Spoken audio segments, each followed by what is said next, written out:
Warga tidak menyangka Dwi Hartono dalam pembunuhan kacap Bank BRI. Polisi tangkap pelaku pengoplos beras bersubsidi.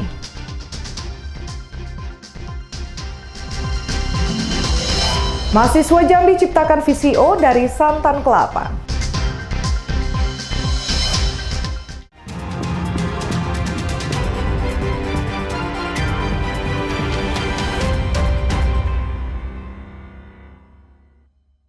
Halo, selamat pagi saudara, apa kabar Anda pada pagi hari ini? Menemani pagi Anda, Kompas Jambi kembali hadir dengan beragam informasi penting dan menarik dari berbagai wilayah di Provinsi Jambi. Bersama saya Sucianisa, inilah Kompas Jambi selengkapnya, hanya di Kompas TV, independen, terpercaya.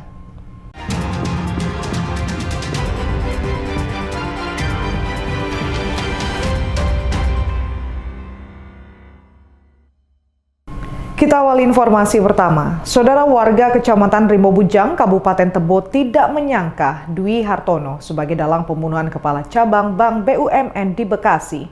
Warga mengenal Dwi Hartono sebagai sosok dermawan yang sempat ingin maju di pilkada. Dalang pembunuhan Kepala Cabang Bank BUMN, Dwi Hartono dikenal dengan sosok yang dermawan di kampung halamannya di unit 6 Desa Mekar Kencana, Kecamatan Rimbo Jubang, Kabupaten Tebo, Jambi. Sosok Dwi Hartono disebut-sebut sering membantu warga seperti bantuan modal UMKM hingga bantuan ambulans ke desa. Bahkan Dwi Hartono sempat ingin maju pada Pilkada 2024 lalu. Sosok Mas Dwi Hartono ini seorang yang dia tuh dermawan, kemudian juga seorang yang dia mentor, bisa ngasih masukan, baik, bijak, dermawan. Selama ini juga yang kami kenal memang seperti itu, kami tidak menyangka. Dwi dermawan, dia suka membantu, mengasih modal-modal usaha, kemudian salah satunya juga pernah menghibahkan 1 unit mobil ambulan untuk desanya. Sejak nama Dwi Hartono mencuat dalam kasus pembunuhan Kepala Cabang Bank BUMN, rumah keluarga tampak sepi dan tidak ada aktivitas seperti biasa. Warga mengaku tak tahu keberadaan keluarga. Setahu saya dia adalah seorang kontraktor, kontraktor yang sangat baik hati. Salah satu contohnya, Mas Dwi ini pernah memberi bantuan kepada desa Tirta Kencana, Kecamatan Rimbo Bujang, Kabupaten Tebo, sebuah ambulan ya. Ambulan tersebut memang sangat dibutuhkan dan sangat dipergunakan untuk kebutuhan masyarakat. Itu salah satu. Kemudian Mas Dwi ini juga termasuk investor atau kontraktor yang sangat santun, yang sangat banyak membantu masyarakat. Termasuk memberi beasiswa kepada anak-anak yang kurang mampu, yang sangat membantu dengan orang-orang tua yang ada di lingkungan RT-nya sendiri khusus kemudian pada umumnya di Kecamatan Rimbo Bujang. Saat ini polisi telah mengamankan 15 orang dalam kasus pembunuhan Kepala Cabang Bank BUMN dan terus mendalami motif pelaku. Wiradani Damani, Kompas TV Jambi. Gubernur Bengkulu menurunkan tim dari Inspektorat menyelidiki kasus 72 pelajar yang dikeluarkan oleh pihak SMA Negeri 5 Kota Bengkulu dengan alasan tidak masuk Dapodik. Nantinya jika ditemukan kesalahan dalam perekrutan, sanksi tegas akan diberikan kepada pihak sekolah. Gubernur Bengkulu menurunkan tim dari Inspektorat menyelidiki kasus 72 pelajar dikeluarkan oleh pihak SMA Negeri 5 Kota Bengkulu dengan alasan tidak masuk Dapodik. Nantinya jika ditemukan kesalahan dalam perekrutan, sanksi tegas akan diberikan kepada pihak sekolah. Tim dari Inspektorat dan juga Dinas Pendidikan diperintahkan langsung oleh Gubernur Bengkulu Helmi Hasan mengusut kasus 72 pelajar yang dikeluarkan oleh SMA Negeri 5 Kota Bengkulu. Kasus seperti ini tidak bisa dianggap remeh karena membuat hak pelajar menjadi terhambat, tidak bisa mengikuti kegiatan belajar. Jika ditemukan adanya kesalahan dalam penerimaan siswa di sekolah tersebut, sanksi tegas menanti sekolah, termasuk panitia penerimaan dan kepala sekolah. Sudah minta kepada Inspektorat dan juga kepada Dinas Pendidikan, PLT Kepala Dinasnya, tolong itu tegakkan aturan. Zaman sekarang, zaman yang semuanya transparan, tidak ada yang bisa ditutupi. Dan saya sudah mendapatkan penjelasan, ya, itu prosesnya sedang dilakukan. Jadi nanti siapa yang melakukan kealfaan tentu harus mendapatkan hukuman, punishment. Dan yang terpenting arahan saya adalah tidak boleh ada siswa-siswi yang dirugikan. Dirugikan itu maksudnya mereka jadi terlentang-lentung, sekolah nggak jelas. Tidak hanya itu, wali murid juga diminta tidak memaksakan diri untuk mempertahankan anaknya di sekolah tersebut. Pemprov akan mengarahkan para pelajar untuk dipindahkan ke sekolah terdekat yang masih memiliki kuota. Bayazir Al-Raihan, Kompas TV, Bengkulu. Pemerintah Provinsi Bengkulu mengambil langkah tegas terkait persoalan pelajar SMA Negeri 5 Kota Bengkulu yang dikeluarkan dari sekolah. Para pelajar dipastikan tidak bisa bersekolah di sekolah tersebut dan akan dialihkan ke sekolah lain.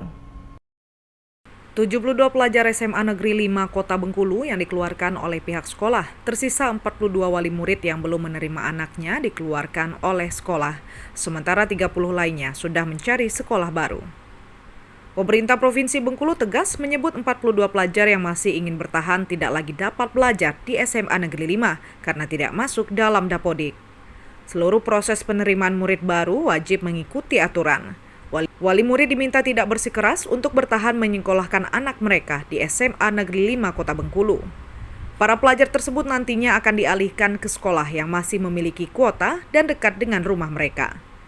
Pengalihan sekolah bagi puluhan pelajar tersebut akan tuntas paling lambat 31 Agustus mendatang, sehingga mereka tetap mendapat hak untuk bersekolah. Jadi kita minta ya agar betul ini ya karena ini menjadi perhatian publik ya artinya ini segera diselesaikan dan kemarin mereka menyampaikan bahwa penyelesaiannya jalannya harus mereka didistribusikan ke sekolah lain yang masih kekurangan siswa-siswi.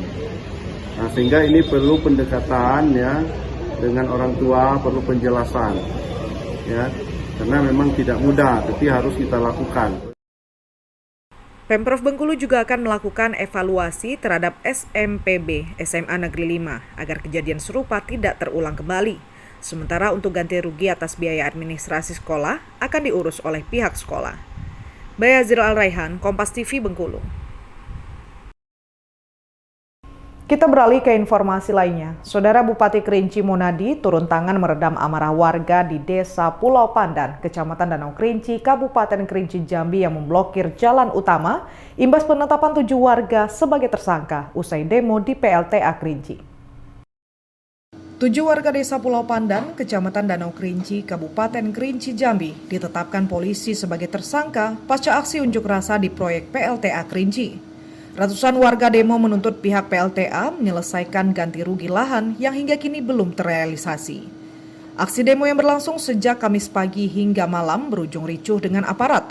7 warga pun ditahan sebagai tersangka. Hal ini sebagai bentuk protes warga memblokir jalan Jambi Kerinci hingga menghambat aktivitas kendaraan. Blokade jalan berlangsung selama 3 jam. Akhirnya dibuka pada Jumat malam pukul 19.30 waktu Indonesia Barat.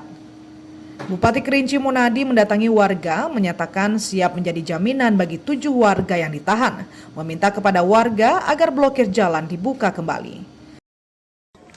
Yang 7 ini dikeluarkan, kayak itu ya. Dari yang 7 keluarkan ini karena bagian bukan di aku menjamin ini keluar. Cuman aku minta waktu, karena bukan wewenang aku yang neken. Kalau misal Pol PP, camat, Pol Desa, mungkin bisa aku ngatur begini, begitu, begini. Ya, nah, ini karena pihak kepolisian, aku minta janji paling lama. Paling lama 3 hari. Paling lama. Kalau bisa malam ini, karena ini bagian dari hal lain. Aksi protes terhadap PLTA Kerinci ini bukan kali pertama. Warga menolak kompensasi 5 juta rupiah dari pihak PLTA karena dinilai tidak sebanding dengan kerugian lahan yang hingga kini belum kunjung terselesaikan. Wiradani Damani, Kompas TV Jambi. 4 unit bedeng rumah kontrakan di kota Jambi ludes terbakar. Api diduga berasal dari kebocoran LPG saat pemilik rumah sedang memasak yang memicu terjadinya ledakan. Akibat kebakaran ini, 1 orang pemilik rumah mengalami luka bakar dan dilarikan ke rumah sakit. 4 unit bedeng rumah kontrakan di Kelurahan Wijayapura, Kecamatan Jambi Selatan, Kota Jambi ludes terbakar. Api cukup cepat membakar rumah. Kebakaran diduga dari kebocoran LPG. Bahkan saat pemilik rumah sedang memasak memicu terjadinya ledakan serta merembet ke rumah tetangga lainnya. Akibat kebakaran ini, 1 orang pemilik rumah mengalami luka bakar dan dilarikan ke rumah sakit. Api baru bisa dipadamkan setelah petugas pemadam kebakaran Kota Jambi tiba di lokasi mengerahkan 6 unit mobil pemadam.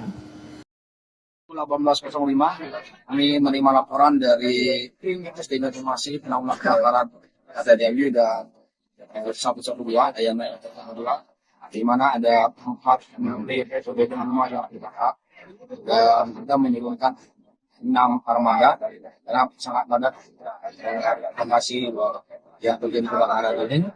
Dugaan api berasal dari waduk yang sedang memasak dan menyambar kepada tabungan.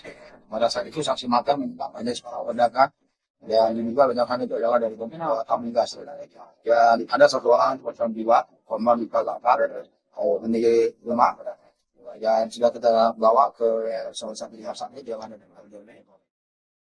Masyarakat dihimbau untuk terus waspada dan berhati-hati saat melakukan aktivitas memasak.